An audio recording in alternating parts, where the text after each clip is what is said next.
Crisis: una jovencita en el recuerdo. Cil II 3289 o los avatares de un epígrafe procedente de la antigua ciudad hispanorromana de Cástulo. Buenos días.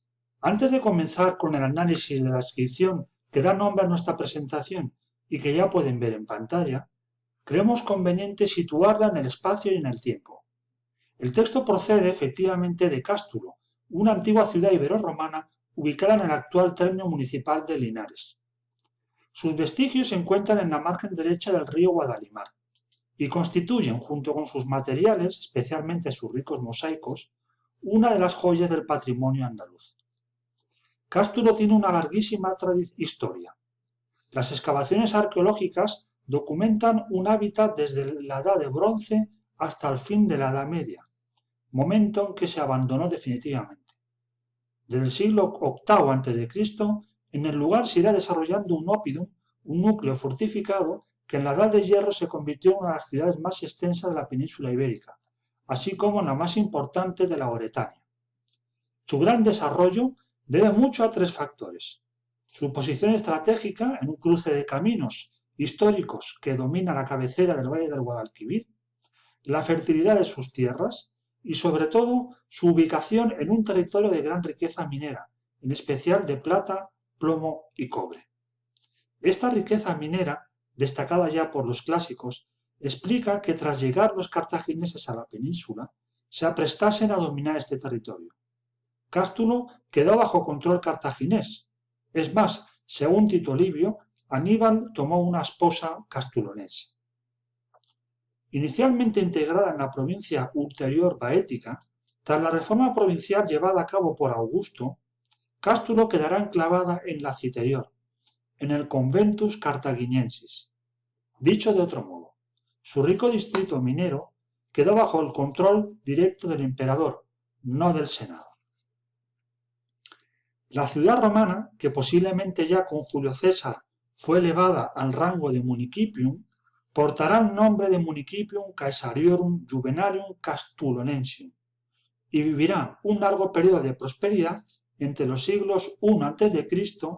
y II después de Cristo. En esta última centuria podría datarse nuestro epígrafe. Desconocemos el emplazamiento original de nuestra inscripción de Cástulo, dado que había sido reutilizada como material constructivo de uno de los muros de la ermita de Santa Eufemia, sita en la zona norte del propio yacimiento de Cástulo, como pueden ver en este dibujo del siglo XVII, con la ubicación de la ermita. Todas las fuentes consultadas desde el siglo XVI hasta el XIX insisten en localizar la pieza en ese lugar, cuando la ermita todavía estaba en pie. Como luego veremos, a mediados del siglo XIX, la pieza se encontraba ya entre las ruinas de dicha ermita. Fue práctica corriente en los siglos XVI y XVII la reutilización de material epigráfico procedente de Cástulo en edificios más modernos, como pone de manifiesto este dibujo de Pérez Bayer precisamente en la ermita de Santa Eufemia. Por ello, no es de extrañar que se reutilizasen los monumentos epigráficos de Cástulo cuando se procedió a construir la ermita de Santa Eufemia. La parte positiva de estas reutilizaciones de epígrafes es que permitieron la conservación in situ de muchas piezas. La parte negativa estriba en la confusión que en ocasiones podía generar tal reutilización. Así, en nuestro caso, la figura femenina que se aprecia en el monumento fue identificada por los lugareños con la propia Santa Eufemia, que es la que pueden ver a la izquierda y que es la que estamos utilizando en nuestra presentación. Una situación muy similar a la que se observa en el de la Virgen de la Verrocosa, a la derecha, que constituye un auténtico paradigma de epígrafe romano cristianizado al máximo. En el año de publicación del Corpus Inscriptionum Latinorum en 1869, la inscripción contaba ya con una larga tradición. En el aparato bibliográfico registrado por su editor, Hübner, se alternan obras manuscritas y editadas que abarcan desde el siglo XVI hasta la segunda mitad del XIX. A excepción, quizá, del manuscrito anónimo de 1646, las demás fuentes directas se vinculan sin duda con autores hispanos, cuyos trabajos se conservan en la Biblioteca Nacional y en la Real Academia de la Historia. De hecho, en ella se conservan otras obras manuscritas que también recogen nuestra inscripción y que Hübner no conoció o valoró. De ahí la necesidad de volver sobre los pasos del epigrafista alemán, ahora que la tecnología nos facilita el trabajo, y completar la cadena de transmisión de todos los epígrafes. Entre los siglos XVI y XVIII, todos los autores, como ya se indicó, ubican la inscripción en la ermita de Santa Eufemia. Por lo demás, pocas son las variantes advertidas entre ellos, más allá del hecho de que unos registren solo el texto y otros ofrezcan además el dibujo de la inscripción, con evidentes diferencias de detalle y calidad. Y más importante aún, muestran una notable coincidencia en lo tocante a la lectura de su texto. Todos los autores leen los mismos rasgos en la línea 1, y prácticamente todos también advierten en la segunda línea las mismas letras. Las únicas excepciones las constituyen el de Anne Mazas y Pérez Bayer, ambos del siglo XVIII. En el diario de viaje de este último encontramos el único dibujo de la inscripción integrada en los muros de la ermita. La ligera variante que ofrece para la línea 2 del epígrafe, claramente mal emplazada, será, como veremos, la que adopte Hübner.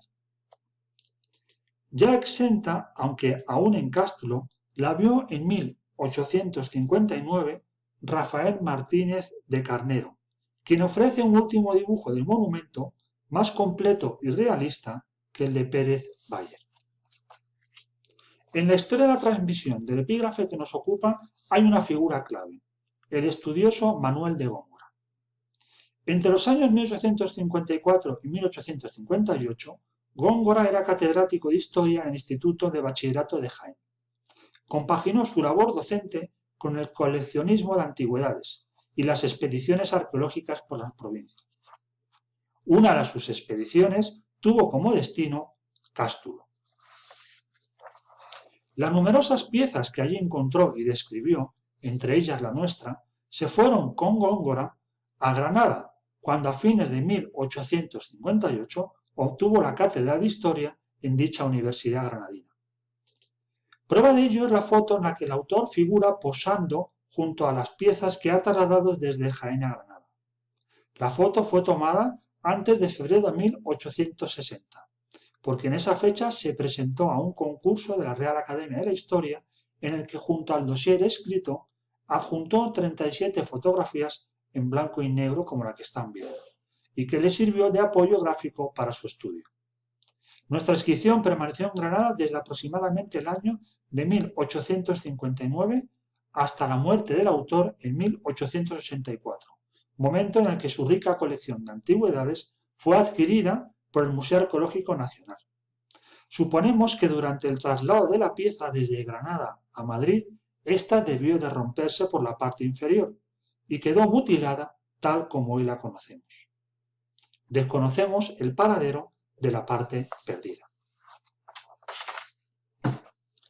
Aunque no faltan en el conjunto epigráfico de Cástulo y su entorno inmediato estelas funerarias con hornacina y representaciones figuradas, como la que pueden ver en pantalla y que pertenecen además a la colección de antigüedades de Góngora, la estela que nos ocupa, ejecutada en arenisca, obedece a un modelo complejo, muy rico en elementos ornamentales, que carece de paralelos estrictos en su contexto inmediato. Hoy mutilada, como se adelantó, está compuesta por dos registros. El superior corresponde a un frontón que ha perdido su remate.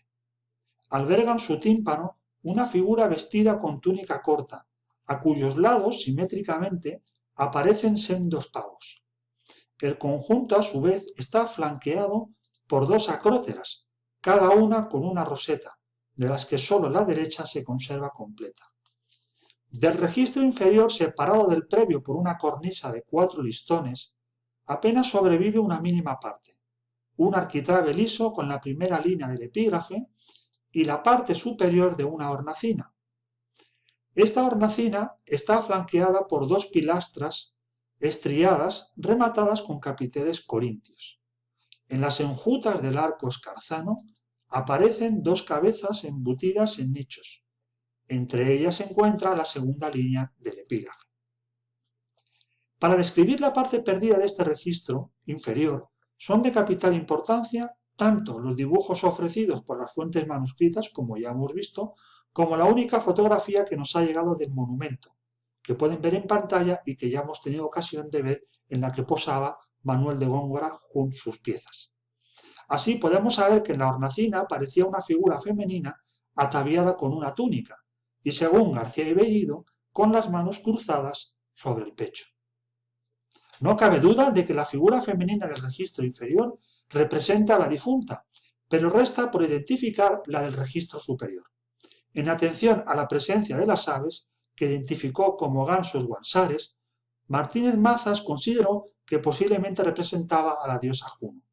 La idea es sugerente, pues los pavos reales son el atributo de la diosa Juno, y su presencia se justifica aquí por su vinculación con la mujer en el ámbito funerario, pues simbolizan de modo concreto el alma femenina. Cierto es que se encuentran mejor atestiguados en la epigrafía cristiana, y desde esta perspectiva los interpretaron para nuestro epígrafe autores como Góngora. Pero no faltan tampoco, sin ser muy numerosos, en la propia epigrafía pagana hispano-romana. Tengas en cuenta además que con este animal se asociará a las emperatrices divinizadas, las divae, como fácilmente puede comprobarse en los anversos de las monedas emitidas para conmemorar sus correspondientes consecraciones. Lo extraño es que en nuestro epígrafe no se asocien a la figura de la difunta, sino a la del registro superior, complicando así su identificación. Cástulo, como ciudad importante que fue durante el Imperio Romano, nos ha proporcionado un número considerable de inscripciones. La que aquí nos ocupa es del tipo más numeroso, las de carácter funerario.